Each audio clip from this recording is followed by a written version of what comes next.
Viewer discretion is advised.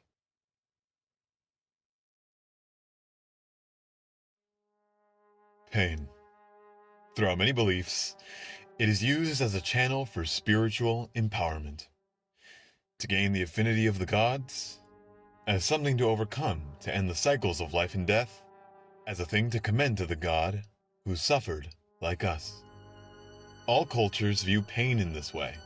Even those who reject the idea of a God altogether view pain in a reverent light, as a challenge to be conquered, as a way of stealing the mind. But what if pain offered more than just a means to empower the spirit? What if, when concentrated to such a grotesque degree, it could empower oneself to ascend, transform from the failure of flesh into the flesh of failures, of the uncared, of the overlooked? And what if that pain, that terror, that starvation, all culminating within the darkest pits of a dead god, were to be imbued into an abandoned, bastard, disgusting, hideous, innocent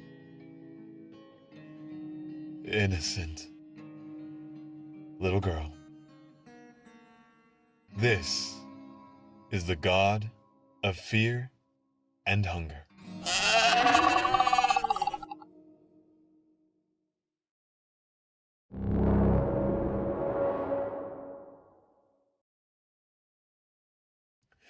To give a background on the god of fear and hunger, she is from the game series Fear and Hunger by Finnish game developer Miro Havarinen.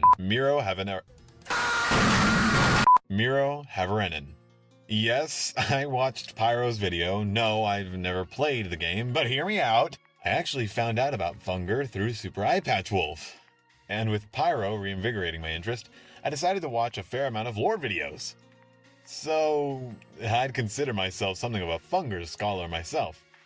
Brass tacks, in the world of Funger, there exist 3 types of gods. Old gods, the creators of the world and the most powerful gods.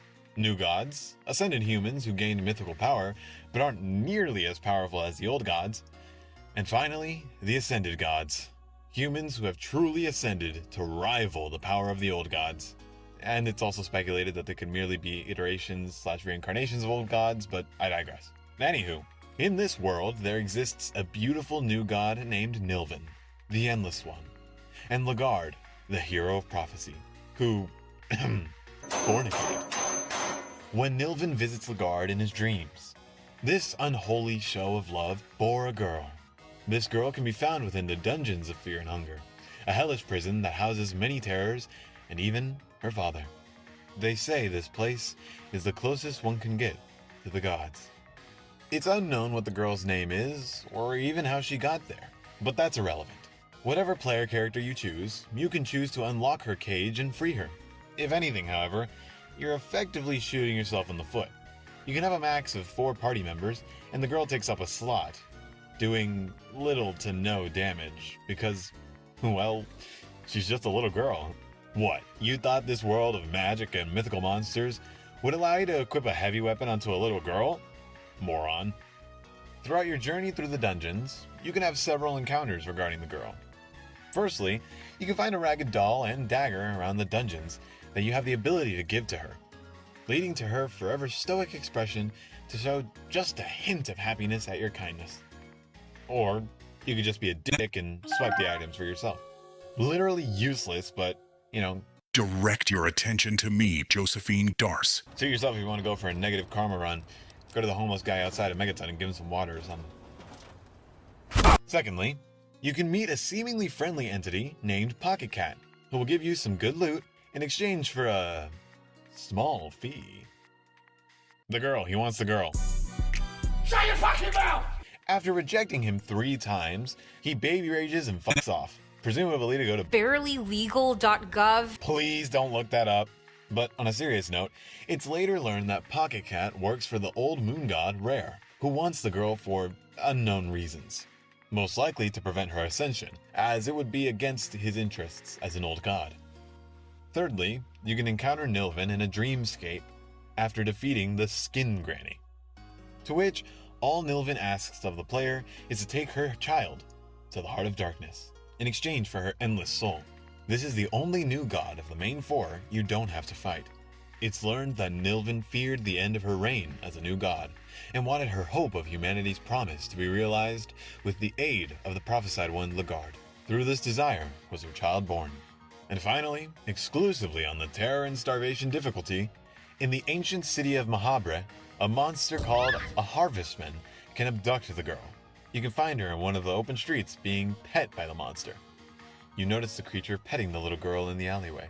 The girl is shivering in disgust and fear. Upon defeating the Harvestman, the girl is elated upon seeing you. She doesn't say a word, but you can see tears of joy in her eyes. Possibly, the monster knows of the ancient soul that dwells within her, and finds intrigue in her, as the monster does her no harm. After the trials and tribulations of the dungeons, one can finally make it to the Heart of Darkness. In reality, the belly of a dead, old god, the god of the depths. This is where her transformation begins. After going through the hardest gauntlet in the game and reaching the Altar of Darkness, the girl walks to a ledge, falls to the ground, and begins to convulse. Thus, the final battle begins.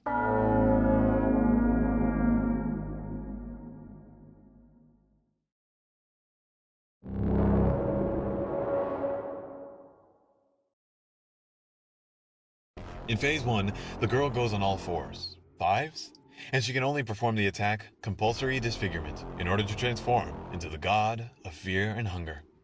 Here we can see that the girl's agency is slipping away, the only thing she can do being to further her descent, or ascent rather, to godhood through unwilling self-mutilation. Here she begins her resistance to the status effect Confusion that will extend for the whole battle. She cannot be confused, for she already begins to understand her grander purpose. Upon attacking, we hear the cry of the god of fear and hunger. A goat's bleat with a guttural clicking. The former to show she is the lamb of an old god, and the latter to proclaim her eternal hunger. Once we hear the cry of the newborn god, the next phase begins. In Phase 2, the god, her twitching from the pain and shuddering from the cold, exaggerating with every passing moment, appears to emulate the Venus de Milo sculpture, often thought to depict Aphrodite, the Greek goddess of love, whose Roman counterpart is Venus. She can be seen crying tears of blood, eyes sealed shut, lacking a mouth, bleeding from her severed arms, and having spikes protruding from her side. Her only attack is body needles, an attack that does piercing damage and causes bleeding. In this way, does the god of fear and hunger emulate two other gods in the game. Her mother, Nilvin, for her beauty, such as that of Aphrodite, the form she takes in this phase, and which her mother looks a lot like, and the Christ stand-in of this world, Almer, through the imagery of the spikes protruding from her side, reflect when Christ/Almer was speared in the side during his crucifixion. This also ties back into Nilvin somewhat, with her paralleling both in this case, because Nilvin is depicted wearing a crown of thorns, so that's another fun little detail.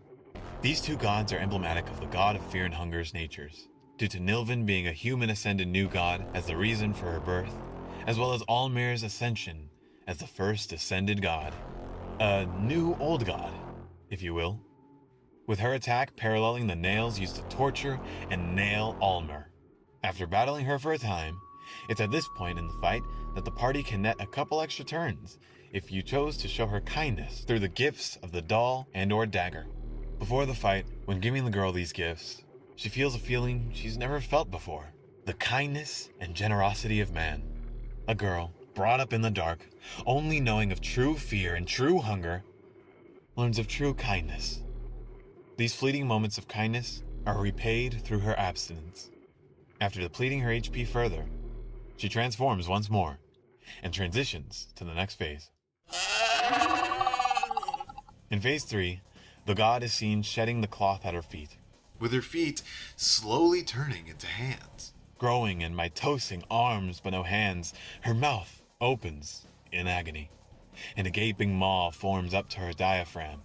Here, alongside body needles, she gains the attack Double Arm Smash to reflect her newfound limbs. Her eyes continue to stay shut.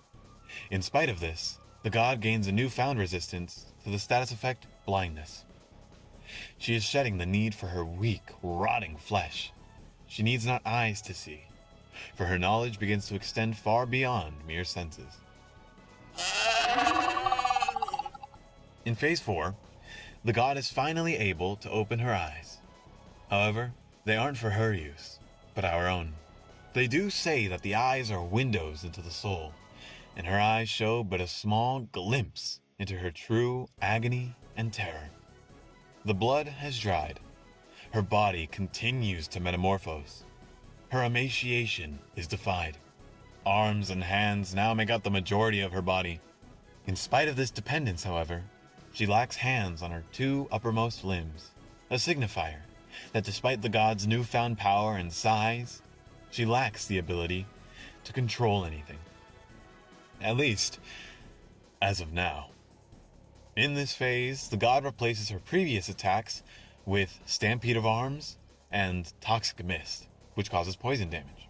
The former to once again reflect her even greater amount of newfound arms, and the latter potentially alludes to her expelling all of her remaining bodily fluids in an attempt to fully reject her natural corporeal body.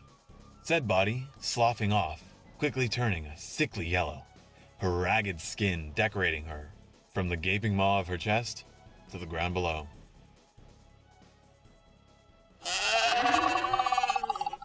In Phase 5, the god of fear and hunger fully transforms and has shed every bit of her former self. Even her hair, which has persisted through each phase before now, disappears, only to be replaced with a crown that resembles the god of the depths, her most likely progenitor.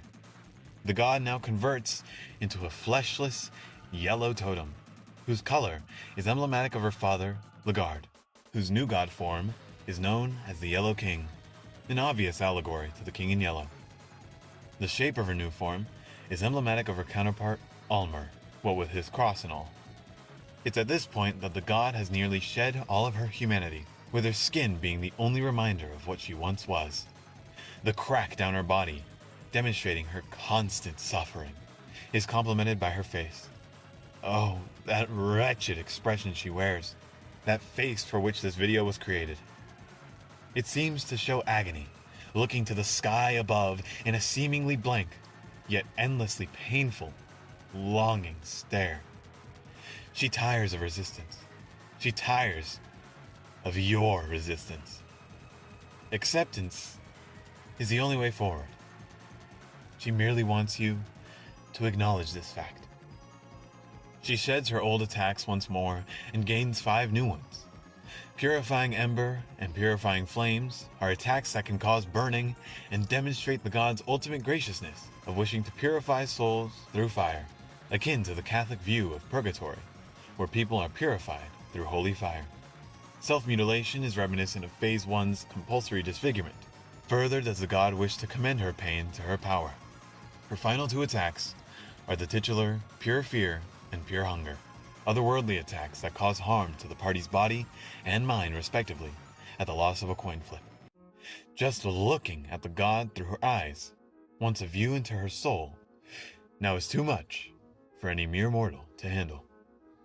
With a little more perseverance, the party finally defeats the god of fear and hunger. Or do they? After all, she still needs to live if the god of fear and hunger acknowledges your suffering.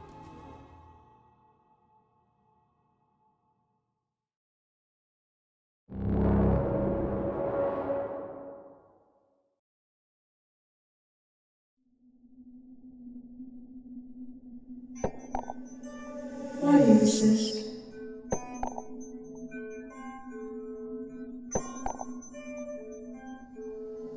The thought must have crossed your mind at some point.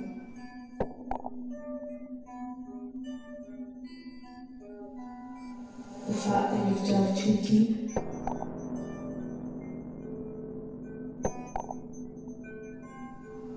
The thought that this will be a one-way trip.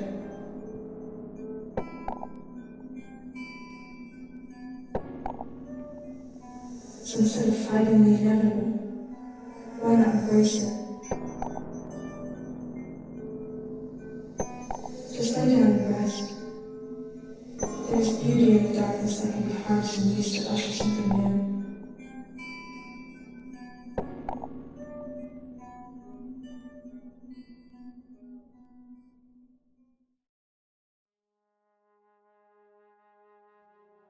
You never escaped the dungeons.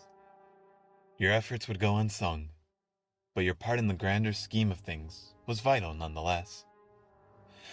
You had a vital part in the birth of a new god. One that is not a mere new god, but one that rivals the older ones. You had the first-hand experience of witnessing the coming paradigm shift the world is to go through in the new era. An era of the newborn god, the god of fear and hunger. But come to know this day as the Cruel Age. An age where a human-born god would finally rise after millennia of mankind's struggle as the feeble new gods. Maybe your fate was an act out of mercy?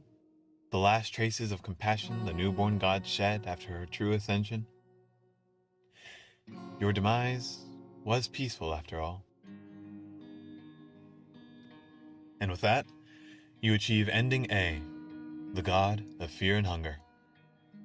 That's why she scares me.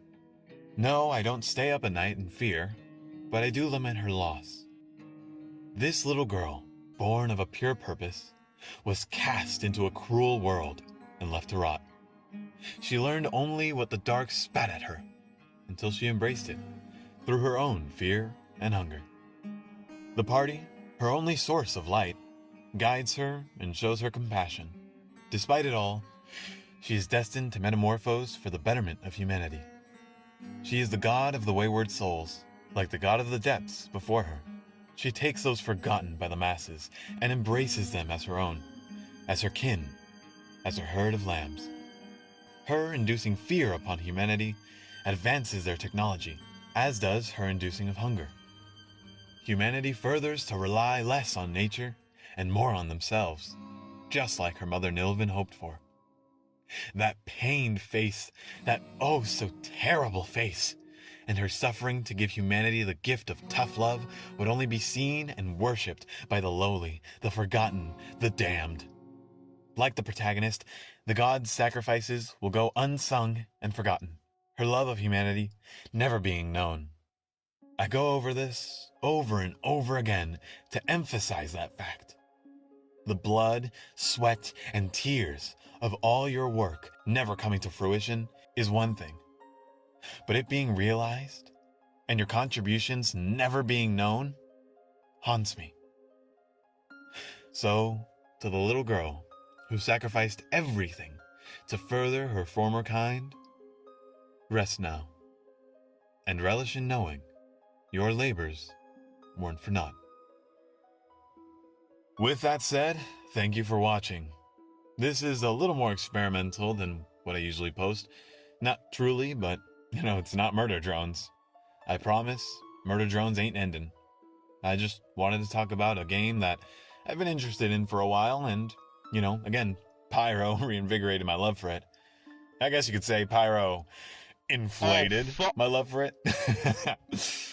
Anywho, before we end off the video, I would love to say thank you so much to my amazing wife, Ghost, that I would be nothing without, because she is simply superior.